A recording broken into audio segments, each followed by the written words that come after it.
Hello all, welcome back with another tip on Tuesday. ఈరోజు మనం కుకింగ్కి సంబంధించిన ఒక టిప్ తెలుసుకుందాం. మెయిన్గా బ్యాచిలర్స్కి కానీ పీజీలో ఉన్న వాళ్ళకి కానీ ఎవరైతే ఇండక్షన్ స్టవ్ యూజ్ చేస్తున్నారో వాళ్ళకి ఈ టిప్ చాలా బాగా యూజ్ అవుతుంది. ఎప్పుడైనా మనము తక్కువ ఆయిల్తో ఇలాంటి ఫ్రైస్ చేస్తున్నప్పుడు వెజిటేబుల్స్ కంప్లీట్గా కుక్ అవ్వకముందే కింద ప్యాన్కి అతుక్కుపోతూ ఉంటుంది. అలాంటప్పుడు ఇలా పైన ప్లేట్ పెట్టి అందులో వాటర్ పోస్తే ఇది మనకి లోపల వెజిటేబుల్స్ అంతా నీట్గా కుక్ అవ్వడానికి హెల్ప్ చేస్తుంది. వాటర్ రిలీజ్ అయ్యి వెజిటేబుల్స్ మంచిగా కుక్ అవుతాయి.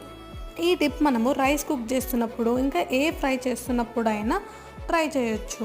ఇలా చేయడం వల్ల కర్రీ ఈజీగా మాడిపోదు. బేసిక్గా ఇండక్షన్ స్టవ్ యూజ్ చేస్తున్న వాళ్ళకి ప్యాన్ చాలా ఫాస్ట్గా హీట్ ఎక్కిపోయి అడుగు అంటేస్తూ ఉంటుంది. అలాంటి వాళ్ళకి ఈ టిప్ చాలా యూస్ అవుతుంది. ప్రతి ట్యూస్డే ఇలాంటి యూస్ఫుల్ టిప్ని మీతో షేర్ చేసుకుంటా. అప్పటి వరకు లైక్, షేర్ అండ్ సబ్స్క్రైబ్.